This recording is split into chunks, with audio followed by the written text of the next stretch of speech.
할렐루야. 어제 집사님 두 분과 점심 식사를 간단히 하고 교회로 돌아오는 길에 집사님 한 분이 성탄 연습을 하는 우리 주일학교 친구들을 위해서 붕어빵을 조금 사가야 되겠다라고 해서 붕어빵 파는 곳에 잠깐 들렸습니다. 붕어빵 개수가 30개다 보니까 구워져 있는 붕어빵 개수가 좀 부족해서 붕어빵이 이렇게 구워지는 그 시간 동안 잠깐 기다리는 시간이 있었습니다. 그때 문득 한 30년 전에 있었던 일이 생각이 나더라고요. 30년 전 저는 친구들과 함께 학교를 다니지를 못했습니다. 몸이 아파서 홀로 저의 일상의 하루는 늘 교회였습니다. 교회에서 말씀을 보고 또 기도하면서 참 나름 힘든 시간이었지만 왜 나는 다른 친구들과 같이 건강한 모습으로 학교를 다니지 못할까? 그럼에도 불구하고 교회에 있는 것이 편했고 말씀을 보았고 또 목사님 아래에서 지도를 받았던 시절들이 있었습니다. 그런데 어느 날 저녁에 교회 문이 열리더니 저보다 나이 1살 많은 형이 문을 열고 교회로 들어왔습니다. 제 이름을 부르더니 잠깐 밖으로 가자라고 하면서 저의 손을 끌고 밖으로 나갔지요. 그리고 한참을 걸어서 도착했던 곳이 바로 붕어빵 파는 길거리에 있는 포장마차였습니다. 그때도 여전히 붕어빵을 사기 위해서 기다리는 시간이 있었습니다. 저는 학교를 다니지 못했고 저보다 나이 1살 많은 그 형은 학교 수업이 마치고 제가 생각이 나서 저에게 붕어빵을 하나 사주기 위해서 급하게 교회로 달려온 것이죠.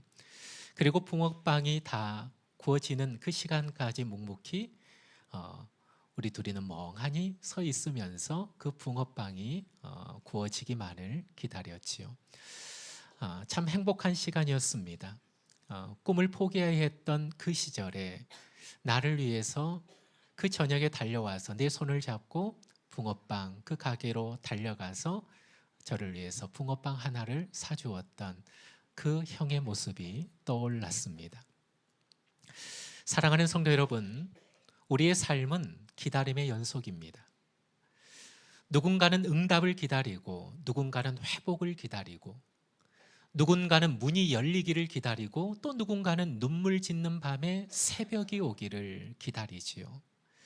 그런데 성경은 우리에게 기다림에 대한 놀라운 사실 하나를 가르쳐주고 있습니다. 한번 띄워주시겠어요? 기다림은, 한번 따라서 합니다. 기다림은 언제가 아니라 어떻게입니다. 그렇습니다. 여러분, 기다림은 언제의 문제가 아닙니다. 어떻게의 문제입니다.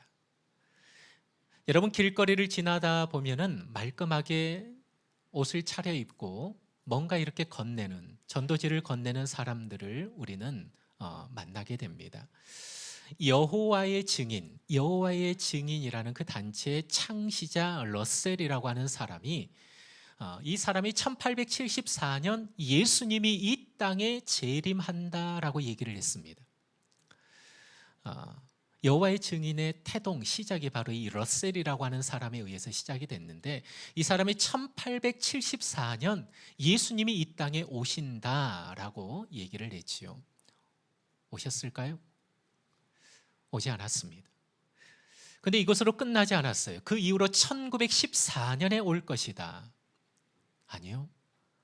또 불발되자 1918년 그리고 1925년 계속해서 재림 날짜를 바꾸었습니다. 여러분 잘 아시는 것처럼 1992년 10월 28일 우리나라에도 엄청난 하나의 일이 있었지요. 우리나라를 떠들썩하게 했던 다미선교회, 시한부 종말론을 주장했던 이 다미선교회 1992년 10월 28일 예수님이 재림한다라고 해서 전국이 정말로 떠들썩했던 일이 있었습니다. 사랑하는 성도 여러분, 그들의 기다림은 늘 언제였습니다.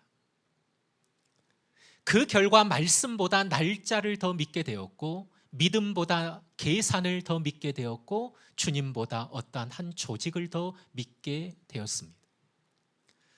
우리가 기억해야 될 것, 하나님은 몇 년, 몇 월, 며칠까지 기다려라, 언제까지 기다려라 이렇게 우리에게 말씀하신 적이 없다라는 겁니다. 성경을 보십시오. 아브라함에게 자식을 주시겠다 하셨지 언제 주시겠다라고 말씀하지 않으셨습니다.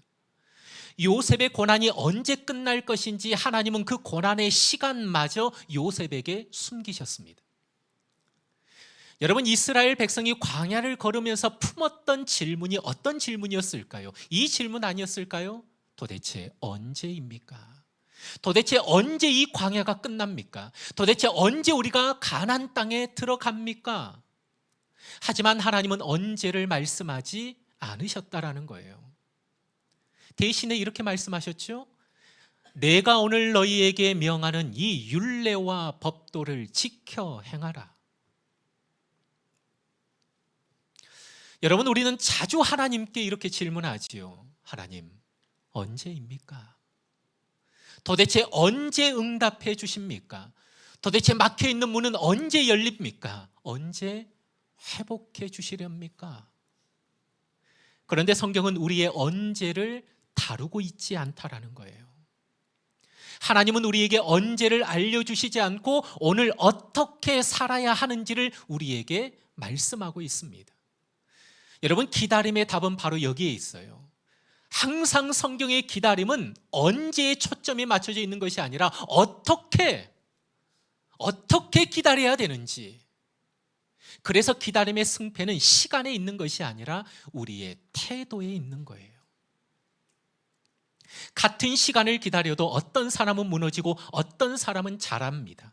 왜 그렇습니까? 기다리는 방법이 다르기 때문에 그래요. 이스라엘 백성 모세가 그 백성을 애굽 땅에서 인도해 낼 때 그들 앞을 가로막았던 거대한 홍해를 우리는 기억하고 있습니다. 그 홍해 앞에 이스라엘 백성이 두려워 떨고 있었고, 왜 우리를 애굽 땅에서 인도하여 여기에서 죽게 하느냐라고 아우성칠 때 모세가 이스라엘 백성에게 이렇게 얘기하지요. 출애굽기 14장 13절에 보니까 너희는 두려워하지 말고 가만히 서서 여호와께서 오늘 너희를 위하여 행하시는 구원을 보라. 여러분, 여기에서 너희는 두려워하지 말고 가만히 서서 이 가만히 서서라는 말씀은 포기하고 절망하고 그 자리에 주저앉으라는 얘기가 아니에요. 어떻게 기다릴지를 정하라는 거예요. 야차부, 위치를 확실히 잡으라는 거예요. 거대한 홍해를 보지 말고 전능하신 하나님 앞에 서서 위치를 확고히 잡아서 하나님이 행하시는 놀라운 기적의 역사를 보라는 겁니다. 여러분, 성경은 기다림에 있어서 언제를 말하고 있지 않아요. 항상 어떻게 등과 기름을 예비하고 준비하며 기다려라. 사랑하는 성도 여러분, 이제 우리의 질문이 바뀌어야 됩니다. 주님, 언제입니까? 이 질문 대신 주님, 오늘 제가 어떻게 기다려야 됩니까? 제가 어떤 마음으로 이 시간을 통과하면 되겠습니까? 저의 기다림이 주님을 닮게 하여 주옵소서. 할렐루야. 여러분, 기다림이 언제에 맞춰지면 우리는 무너집니다. 그러나 기다림이 어떻게 맞춰지면 우리는 세워지게 되어 있습니다. 날짜를 묻는 신앙은 시들어지지만 태도를 묻는 신앙은 성숙해지는 거예요. 하나님은 우리의 언제를 몰라서 대답하지 않으시는 것이 아니라 우리의 어떻게를 더 깊이 다듬어 가시는 분이에요. 믿습니까? 오늘 말씀은 노아가 방주를 짓는 사건이지요. 사람들이 부패하고 죄악이 관영하고 그 죄악이 차고 넘쳐서 도저히 하나님이 참을 수 없어서 이제는 세상을 심판하시기로 작정하시지요. 그 가운데 노아를 하나님이 부르시고 방주를 짓게 하시고 그 노아의 식구들을 통해서 다시금 새로운 역사, 새 창조의 역사를 시작하게 됩니다.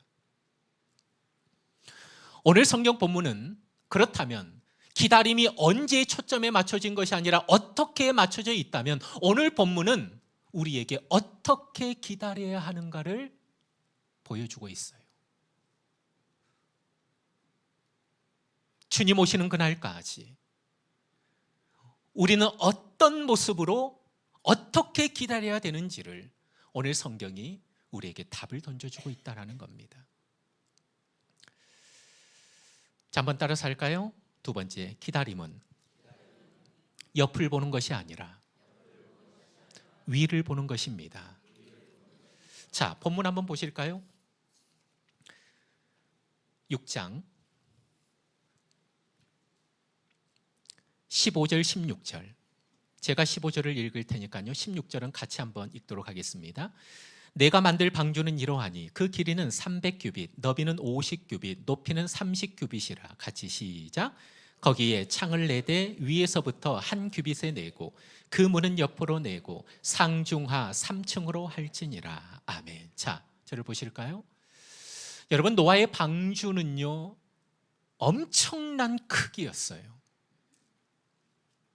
그런데 오늘 특이하게 어떻게 만들어라 하나님이 어떠한 재료를 쓰고 그 길이가 어떻고 넓이가 어떻고 높이가 어떻고 정확하게 하나님께서 다 말씀합니다. 그런데 여러분, 방주를 보니까 특이한 것은 창이 하나 있다라는 겁니다. 창이. 16절에 보니까 거기에 창을 내되 위에서부터 한 규빗에 내고 라고 말씀합니다. 여러분, 창이 하나 있는데 그 창이 옆으로 난 창입니까? 위로 난 창입니까? 여러분, 방주의 문은 옆으로 상중하로 되어 있지만 창은요, 위로 되어 있습니다. 이게 의미한 바가 뭘까요? 여러분, 이제 하나님께서 작정하시고 노아를 방주에 집어넣으십니다. 그리고 하늘이 열리고 기쁨의 샘들이 터지면서 40일 동안 비가 쏟아지면서 세상은 아수라장이 되지요. 물이 뒤집히고 땅은 사라지고 삶의 흔적은 모두 물에 잠겨버렸습니다. 한마디로 혼돈 자체입니다. 상상이 되시나요? 사람들은 첫째 날 비가 내릴 때 비가 좀 오네. 둘째 날도 비가 조금 더 오네. 더 오네. 서서히 그들의 마음속에 두려움이 자리 잡을 때는 더 이상 어떻게 손 쓸 수 없을 정도로 방주의 문은 굳게 닫히고 이제는 살기 위해서 발버둥 쳐도 살아남을 어떠한 지푸라기도 보이지 않는 그때 모든 생명이 물속에 잠겨버렸고 삶의 터전도 잠겨버렸습니다. 여러분, 상상이 되시나요?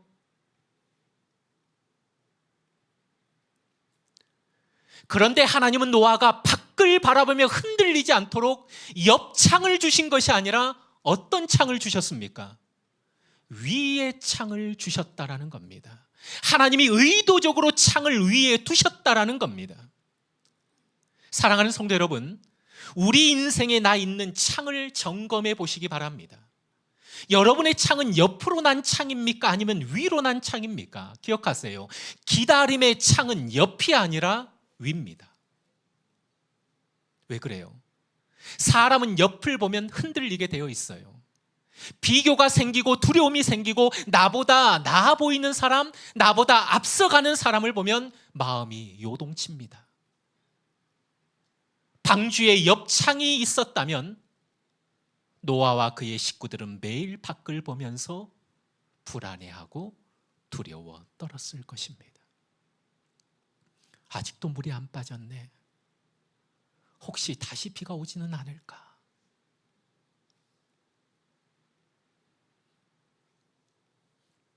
사랑하는 성도 여러분,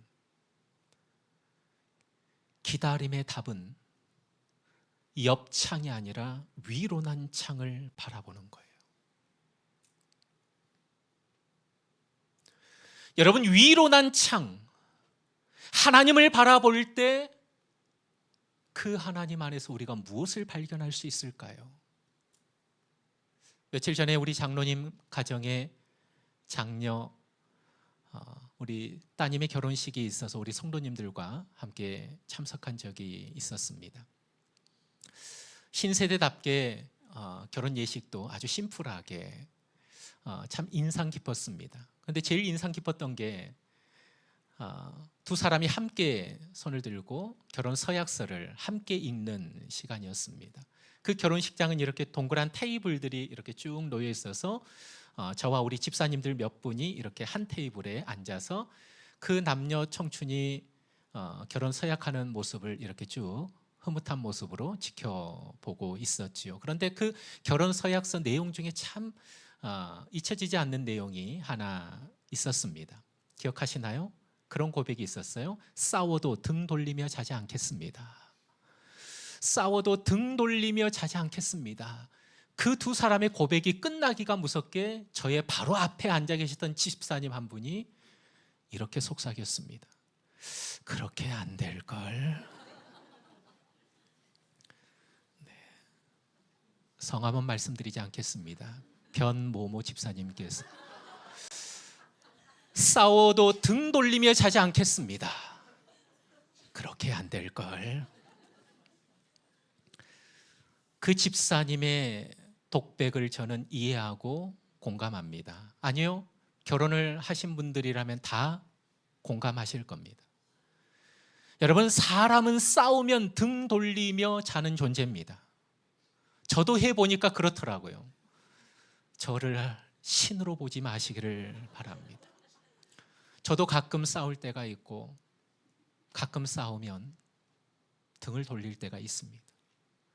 여러분, 사람은 싸우면 등 돌리며 자는 존재예요. 그런데 하나님은요, 우리에게 한 번도 등을 보이신 적이 없습니다. 믿습니까? 한 번도 우리를 포기하신 적이 없습니다. 여러분, 창세기 6장 8절 오늘 본문의 시작은 이렇습니다. 그러나 노아는 하나님께 은혜를 입었더라. 그러나 노아는 하나님께 은혜를 입었더라. 무슨 말씀일까 고민했던 시간이 있었습니다. 도대체 이 말씀이 어떤 말씀일까? 그런데 영어 성경이 답을 주더라고요. But Noah found grace in the eye on the Lord. But 그러나 노아는 발견했다라는 거예요. found. 뭘요? grace. 노아가 발견한 것이 있대요. 뭐요? in the eye of the Lord. 주님의 눈에서 뭘 발견한 거예요? 은혜를 발견하고 보았다라는 거예요. 노아는 하나님의 눈에서, 하나님의 시선에서 뭘 보았다라는 거예요? 은혜를 보았다라는 거예요. 은혜를 발견했다라는 겁니다. 노아는 하나님의 눈에서 은혜를 보았고 사랑을 본 거예요. 그분의 마음 깊은 곳에 있는 고통과 슬픔도 보았어요. 당연히 죄악 가운데 있는 그 인생들을 쓸어버려야 하겠지만 하나님이 고민하시고 또 고민하시고 슬퍼하시는 하나님의 마음을 보았다라는 거예요. 노아는 그 고통과 슬픔이 은혜라는 것을 알았어요.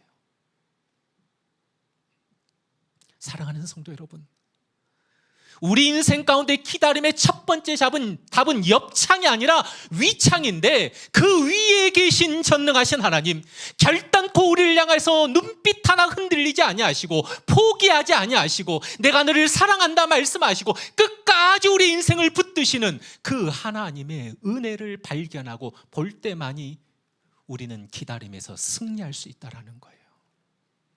끊임없이 흔들리는, 그래서 옆창을 바라보는 것이 아니라 우리의 유일한 소망 대신 위로 나 있는 그 하나님, 그 하나님만을 바라보고 그 은혜를, 그 사랑을 우리가 발견하고 깨달을 때 우리는 기다릴 수 있음을 믿으시기 바랍니다.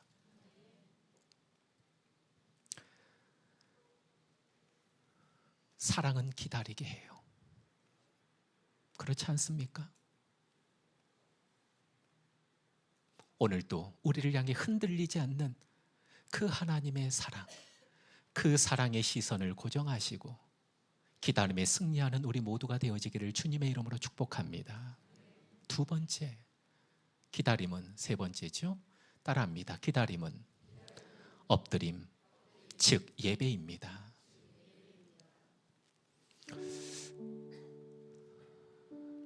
사랑하는 성도 여러분, 여러분 이제 상상하셔야 돼요. 방주를 다 만들어 놓고 엄청난 비가 쏟아질 때 40일 동안 쏟아지면서 온 세상이 잠겨버린 상황이 창세기 7장입니다. 그리고 어느 날 서서히 물이 물러가고 땅이 마르기 시작하면서 굳게 닫혔던 방주의 문이 드디어 열립니다. 그게 창세기 8장의 내용이죠. 여러분, 노아와 그 식구들이 방주에 머물렀던 시간은 1년 10일 375일입니다.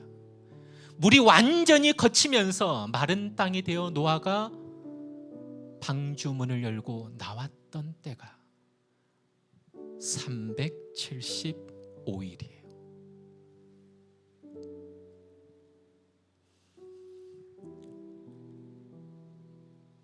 그 기다림이 얼마나 힘들었을까요? 그런데 어떻게 기다렸을까요?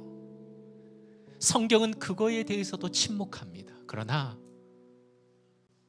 여러분, 방주문이 열리고 노아가 새 세상 새 창조의 역사에 첫 발을 내디디면서 가장 먼저 했던 노아의 행동을 보면 그렇구나, 노아가 방주 안에서도 이런 모습이었겠구나라고 우리는 상상할 수 있어요. 창세기 8장 20절입니다. 같이 한번 읽을까요? 시작. 노아가 여호와께 제단을 쌓고 모든 정결한 짐승과 모든 정결한 새 중에서 제물을 취하여 번제로 제단에 드렸더니, 노아가 여호와께 제단을 쌓고, 다시요, 노아가 여호와께 제단을 쌓고 모든 정결한 짐승과 모든 정결한 새 중에서 제물을 취하여 번제로 제단에 드렸더니, 할렐루야, 심판이 지나간 자리에 새 창조 새 질서 안에서 노아가 새 땅 가운데 가장 먼저 세웠던 기둥이 뭐냐? 예배의 기둥이었어요. 그러면 여러분, 노아가 방주 안에서 어떤 삶을 살았는지 우리는 짐작할 수 있습니다. 넘실대는 그 상황 속에서, 언제 이 방주가 어디에 머무를지 모르는 상황에서, 언제 물이 다 사라질지 모르는 그 상황에서 노아는 위로 열려진 그 창 하나 바라보면서 하나님께 소망을 두며 하나님께 예배하며 기다렸다라는 거예요. 할렐루야. 여러분, 예배는 고통을 희망으로 바꾸는 능력임을 믿습니다. 사랑하는 성도 여러분, 하나님을 예배하십시오. 진심으로 하나님을 예배하십시오. 고통의 기다림이 희망의 기다림으로 바뀌게 될 줄 믿습니다. 왜 배정민 목사는 하는 설교 또 하고, 왜 또 예배, 또 예배? 여러분, 예배가 무너지면 다 무너지는 거예요.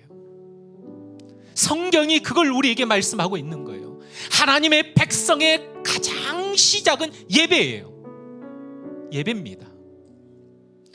아브라함이 가는 곳곳마다 하나님 앞에 제단을 쌓았고, 나라를 빼앗겼던 그 암울한 시대에 다니엘은 그 예루살렘을 바라보며 창문을 열어놓고 그 외진 골방에서 하나님을 향해서 두 손을 들고 예배하고 기도하면서 이스라엘의 회복을 기다렸던 사람. 하나님은 예배하는 한 사람을 찾아요. 그 사람을 통해서 하나님 일하십니다. 2026년 표율을 정하기까지 2달 동안 기도하고 고민하고 또 기도하고 고민하고 하면서 결국 2026년 표, 한번 따라서 할까요? 교회요, 불이 꺼지지 않게 하라. 교회요, 불이 꺼지지 않게 하라.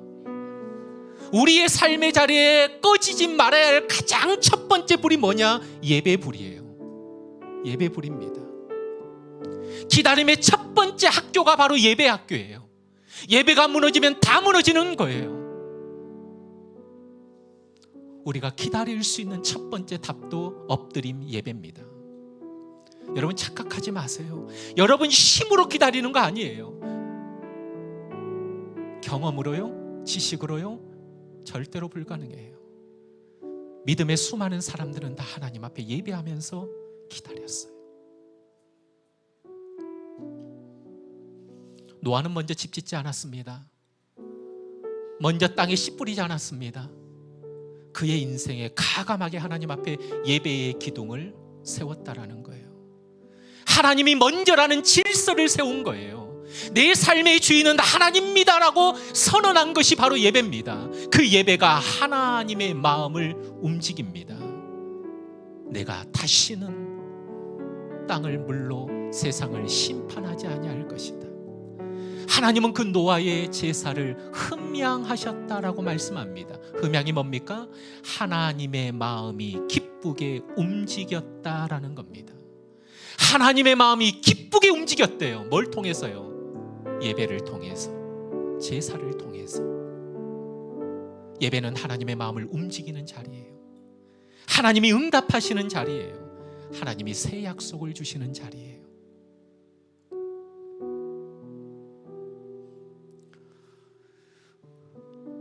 이탈리아의 베네치아라고 하는 물 위에 떠 있는 도시가 있습니다. 그래서 사람들은 물의 도시다라고 얘기를 하죠. 그런데 여러분, 베네치아는 고통이 만들어낸 도시입니다. 훈족이 밀려옵니다. 그리고 그 다음에 고트족이 침입해 오지요. 롬바르드족이 또 이탈리아를 강력하게 흔들어댈 때 사람들은 살기 위해 도망치고 도망쳤습니다.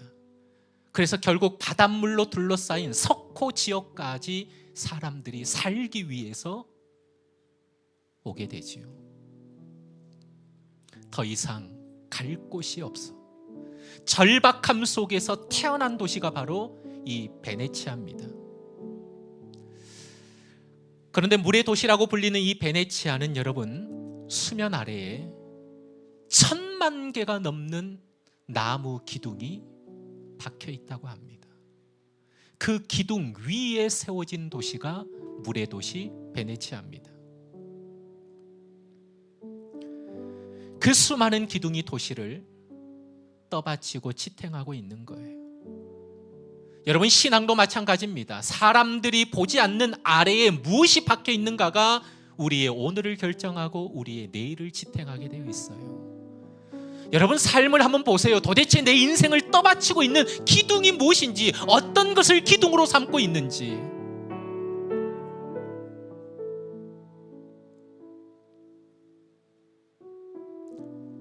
주일 드려지는 이 예배, 이게 내 인생을 떠받치는 하나하나의 놀라운 기둥임을 믿으시기 바랍니다.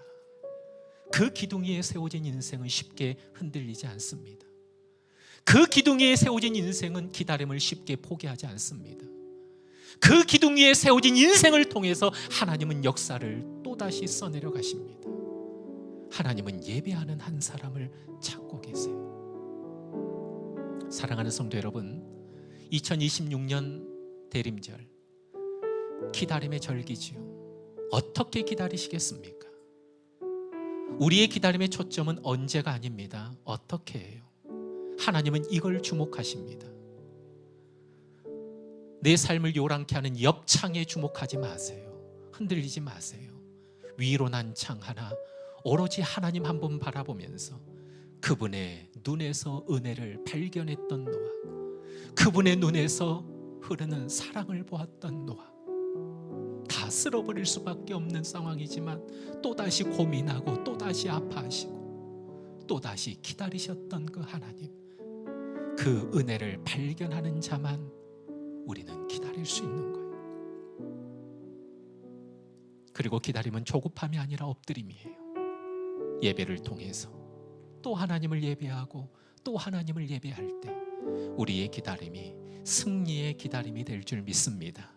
한번 옆에 계신 분에게 고백할까요? 우리 잘 기다려 봅시다. 잘 기다리셔야 돼요. 그건 언제에 초점이 맞춰져 있지 않습니다. 어떻게? 예배하고 기다리고, 말씀 보며 기다리고, 기도하며 기다리고 찬양하며 기다리면서 그 기다림의 끝자락에서 날 위해 이 땅에 오신 예수 그리스도, 그리고 다시 오실 예수 그리스도를 기쁨으로 맞이하고 영접하는 우리 모두가 되어지기를 주님의 이름으로 축원합니다. 우리 찬양 한번 고백하면서 결단의 자리로 나아갈까요? 주를 위한 이곳에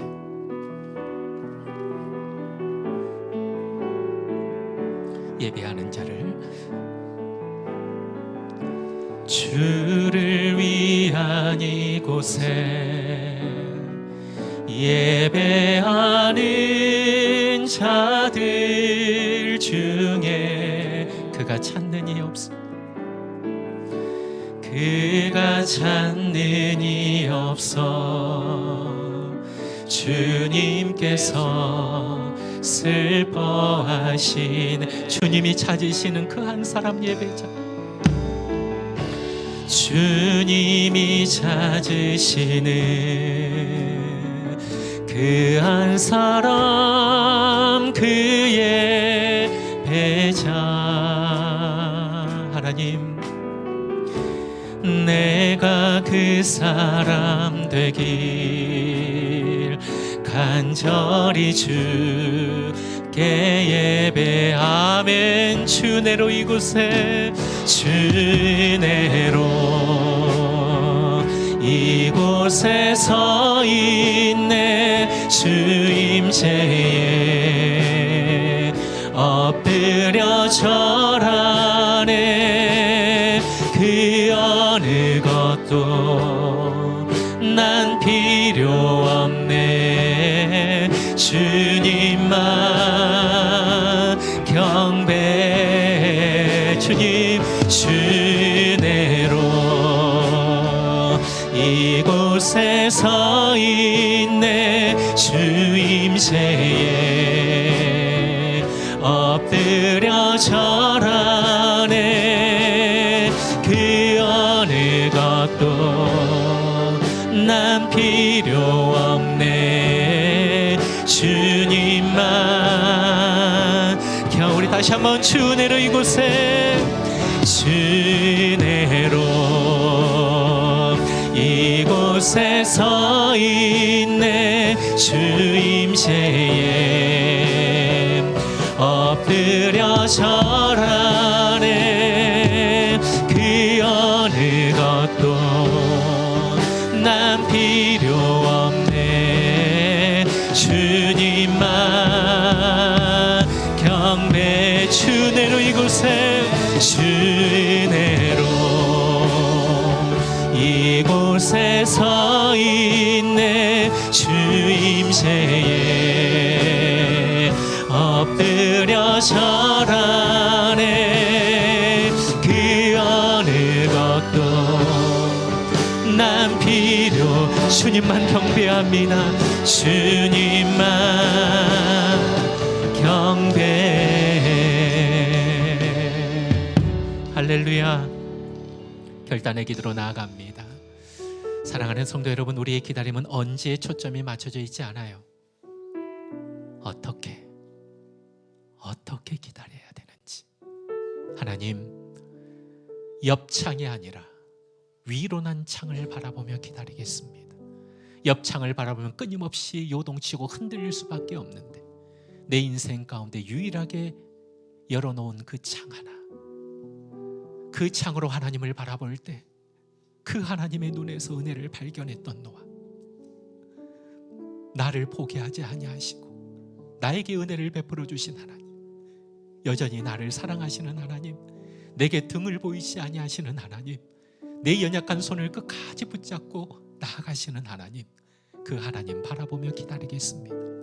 그리고 엎드려 예배하며 기다리겠습니다. 새 창조 새 질서 아래 가장 먼저 예배의 기둥을 세웠던 노아처럼 그 흔들리는 배의 방주 속에서도 하나님을 예배하며 기다렸던 노아처럼 내 인생도 하나님을 끝까지 예배하며 기다리겠습니다. 주님, 이 믿음이 꺾이지 않고 이 대림절, 기다림의 절기에 주님을 그런 마음으로 기다리는 내 인생 되게 달라고 이 시간 우리 함께 결단의 기도로 나아갑니다. 기도하겠습니다. 하나님, 우리는 기다리고 또 기다립니다.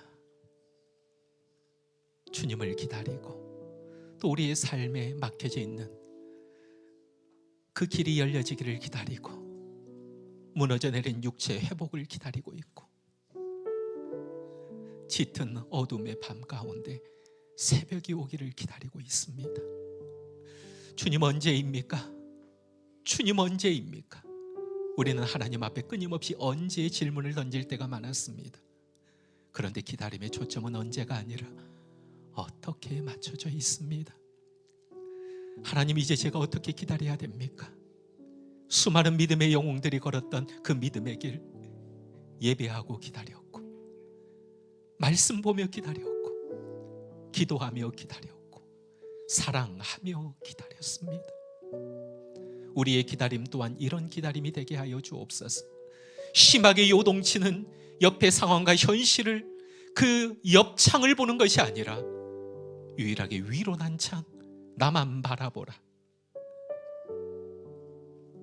그 하나님 안에서 은혜를 발견하고 그 하나님 안에서 사랑을 발견하고 그 하나님 바라보면서 끝까지 기다리게 하시고 우리의 기다림이 승리가 되게 하여 주옵소서.